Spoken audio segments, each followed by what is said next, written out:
Mm-hmm.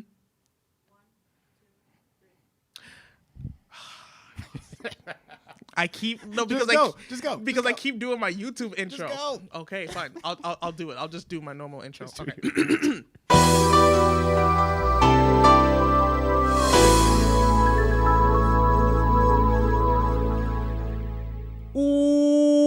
What's going on, everybody? It is your main man, JPLX24, and today we're doing something a little bit different today. We're actually going to be talking about a movie. I know it's weird. Me talking about movies. I'm just a Sonic guy. Who cares? Who cares about my thoughts on movies? But I'm doing it because I have to do it for a school project. Anyways, today we are going to be talking about Sorry to Bother You with the person who I'm working with on this project, my good friend Niles. Niles, how are you doing, sir? I'm doing good. Wonderful. Now, would you mind taking like maybe 5 to 10 minutes of your time just talking about this movie, if you don't mind? Yeah. Okay. Wonderful. So, you told me to watch the movie called Sorry to Bother You, right? I did, yeah. And if I'm going to be honest with you, it was something. That's why I chose it. Yeah, it was definitely something. It was a lot of weird stuff going on, and I was kind of in and out of the movie. I almost stopped watching it because I thought it was cringy. That's how bad I couldn't handle it. Yeah. But like you said, there are some stuff in there that I just want to take some time to discuss with you. So first things first is the whole, I guess the one thing we should talk about, because it's kind of like in your face, is the whole protesting and the capitalism, all that stuff. What are your, can you share some insight on that, or just your thoughts at all? All right, so like the whole movie itself, you can see is pretty much a stance on like how capitalism is ruining America, because really remember how the main character, his girlfriend, and his best friend were all like poor people, they were really trying to get into that company. Right. Because remember in the beginning of the movie, they were really trying to get into the company, but then they also started protesting it. Mm-hmm. And then when he went to the company, the guy, Danny Glover, was just like, yo, if you really are trying to get into this company, or you really trying to move up, you got to work on your white voice. Because remember, he was like, got to talk more nasally. He was like, no, you have to have a white voice. Right. And then he started talking, and it sounded just like a white man's voice. Mm-hmm. So I think it was just more a stance on like how like capitalism ruins America. Then even as a minority, you have to learn how to code switch. Right. Yeah. Now, it's funny how you mentioned that, because like I remember one of the scenes where like when they were the power callers were trying to get into the building while they were protesting. I found it so funny how like they had like all those guards like just attacking people and all that protest. Honestly, that one scene where like they were just doing like the whole basically like war that was going on with the protesters and the police. Yeah. It kind of reminded me. I don't know if you saw the movie. Have you seen the movie Selma? Yeah. It reminded me of the one scene where they were going to the Montgomery March and the police officers were like attacking all the marchers. Mm-hmm. It was basically like that. And it's also kind of funny because I was just like, wait a minute, when did this movie come out? And it came out in 2018 because, like the whole like protesting with, the Black Lives Matter that happened like 2 years after. Yeah. I thought like, is this a response to that?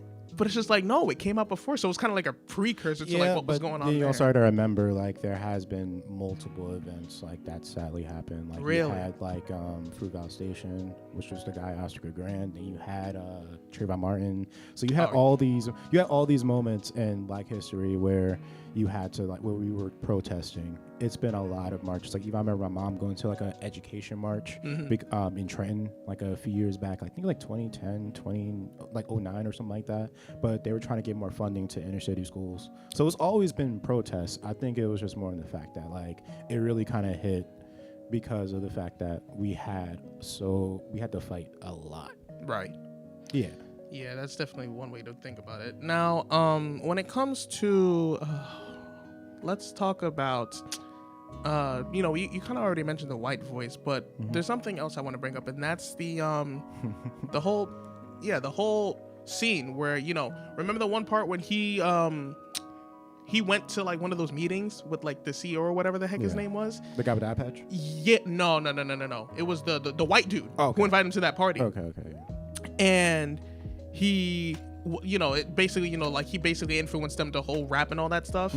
And, when he was rapping, it wasn't, really that hitting all that much. But then once he just started saying, nigga shit, nigga, like that just like threw me like all the way to left field. So somebody got something to smoke?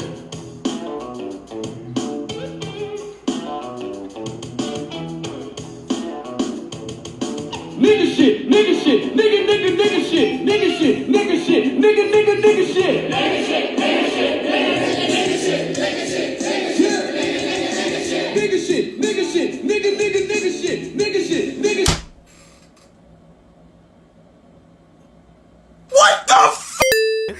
there's a bunch of takes I could say it could be on that. Like it could be kind of like a thing where it's like, oh, you know how like you know how like white audiences a lot of times they go to like rap concerts and they'll, no matter what the rapper says, they'll just chant rap along. Or I was kind of thinking about this. It could be kind of like making fun of mumble rap, because you know how like mumble rap, they kind of say like, oh, they're not talking about anything, they're just saying random words and stuff. That's true. I think it may be kind of like that. Or also it could just be like how he wasn't really doing anything to capture the crowd, so he had to say something just random, like nigga shit. Like, yeah, I think it's more like that. Now, you actually bring up mumble rap. Now, if I could just ask you, like, what are your thoughts on mumble rap? Because, like, if you were to ask me... Yeah, nobody cares, and this video's already 10 times longer than it needs to be. Moving on! Now, let's just dilute a little bit, and we have to, let's talk about the girlfriend. More specifically, that one scene where she was taking, like, all that, you know, stuff being thrown at her, and then, you know, she was, like, kept repeating the same line over and over and over again. Let's talk about that. I'm sorry, I wish I knew. She was just wild. She was just wild. Like, honestly, I kind of thought of it like this, because like if you were to ask me when I was watching that scene, I almost kind of saw it as like, how do I put this? It's like kind of like hypocrisy in a way, if that makes sense, because it's like, you know, the dude Cassius Green, yeah, he was kind of enduring, because I don't know if it was before or after the party scene where he went to that when he saw her like getting the stuff thrown at her. But it's like, I find it so funny how she made this whole performance with her what was it, like, you know, she was saying all that stuff and the stuff being thrown at her. He was like, hey, whoa, what the hell is all this and all that stuff. Yeah. And I find it kind of funny because like he kind of did the same thing with the whole rap and all that stuff. Yeah, I feel like both of them kind of like they do critique each other, because she's an artist and then like he's trying to be like the power caller and stuff like that, and rise up the ranks. I feel like they're both in a way the same. They're doing the same thing. They're both literally exploiting each other. Yeah, that's exploiting themselves. I think that's what I was trying to say. I don't think they really realized that they were kind of exploiting themselves indirectly. Yeah. Yeah, that's probably the way I was thinking it. So you probably just like fix it up for me clearly. Now, when it comes to, I think that's enough about the girlfriend. Let's not go anywhere else with her. So yeah, let's move on. Yeah. Now, when it comes to the horse people, that was, oh Jesus Christ. More specifically, the part where he exposed the horse people's nonsense, and it just had a completely different reaction to what was going on. I'm not gonna lie, that scene kind of annoyed me. Where it's like, you know, he was trying to like expose himself. Oh, okay. I'm thinking to myself like, all right, here comes the redemption arc. Like, he's about to become like a giant warlord. Nope. I mean, you know how there's always serious situations that they just turn to memes. Like, remember 2020 when it was the whole World War III thing, where like no one took that seriously? I do remember that. Yeah, it's kind of like that, where it's like something could be like put out to be like, hey, we're warning you, we're trying to save you from something, and it's just like, nah, man, we're just gonna throw some effects on it, we're gonna edit it, we're gonna make this into a meme for some weird reason. You know, it's funny that you mentioned that, because I recently saw something on TikTok where it was talking about like there was a Bro, again, stop wasting time. Where were we last time with the whole, oh yes, the horse scenes and all that stuff. Yeah, you said how everything kind of can turn into a meme. Yeah, I can definitely see it that way, but the horse people themselves, like I don't get. And why were they naked? First of all, my goodness. I mean, you're going to transform into a horse. You're going to have clothes on. You think the clothes going to turn into the horse too? I mean, yeah. Like you watch werewolf movies, the clothes rip off. They don't just turn into the clothes unless like you're watching like Twilight. Yeah, but did they have to show their giant? Maybe. That whole scene. I mean, you could have stopped watching there. I was this close. I was this close to not watch. I was just like, bro, I can't keep watching this movie. I'm sorry, but I was finishing it for the sake of this assignment. So I'm just like, okay, you know what? I have to keep watching this because I know we're gonna talk about it. So I better make sure I know the full context. And I thought I would get the full context, but I don't get it. So please explain it to me. All right. Remember, it was like that whole job commercial thing where it was like, oh, we give you food, we give you housing. You're talking about in the movie, right? Yeah. Yes. And remember, it was like kind of like that, like oh, like work for us, blah blah blah. I think it was just more in the fact of like, remember where they were just like, they kind of have like an indirect thing where like people. I remember, wasn't the main guy kind of saying like, bro, this is kind of slavery, and people were just I like, remember that. And people were just kind of like, no, it's not, blah blah. It's like literally. are you getting paid? Like, you're just trying to get into this program. And remember, all the poor people, they were getting pushed out this whole movie where they were kind of being like, oh, well, we should just probably join the thing because it's like at least this way we get housing, we get food or whatever. Right. And they were exploiting them because obviously they're test dummies. They had to sign a waiver. They couldn't live on their own. They couldn't leave the place. And I think it was more in the fact that they were turned to horse people because they were getting overworked, ironically, like horses. So I think that's maybe like that's the reason. Other than that, I don't know. It was just weird horse people. It was just weird horse people. I mean, like, if the sole purpose of that scene was to, like, you know, make people like weird or freaked out, it worked. Yeah. It definitely worked. But no, because now that you mention it, I think I remember in that one scene where it was like, I think the reason why they turned into horse people is because, like, I think it's just like horses just have like more manpower or something like that. So, like, you know, if they're gonna overwork them, like, it's like you want us to have better working conditions. We're just gonna turn you into freaking horse people, so that way you can handle all this overworking. So I can definitely see it like that. But like, yeah, that's definitely one way to look at it.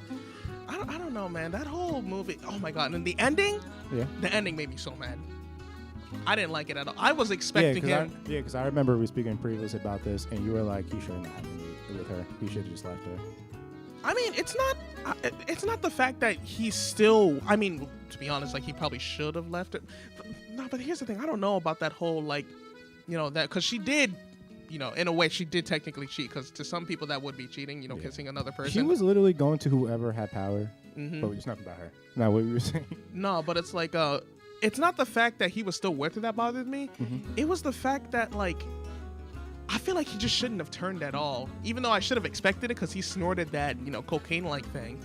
But, like, he had, like, such a huge, like, impact on the, and then just for it to come, you know, like, crashing down to him becoming a horse person is just, like, I didn't like that. I wanted him to, like, I don't know, like, rise up in the ranks, like, by being himself, you know? That's what I was expecting the movie to conclude to. Yeah, but I feel like they try to go, like, in a weirdly, like, pessimistic, realist kind of, like, route where it's like, you don't always get a happy ending. Yeah, I can see it that way. Yeah. But it's a movie. Like, can't you just let us have a happy ending? I mean, you know. I mean, yeah, but no. Yeah. I mean, Strata Compton, like, Easy still dies at the end. I mean, he died in real life, but yeah. Yeah.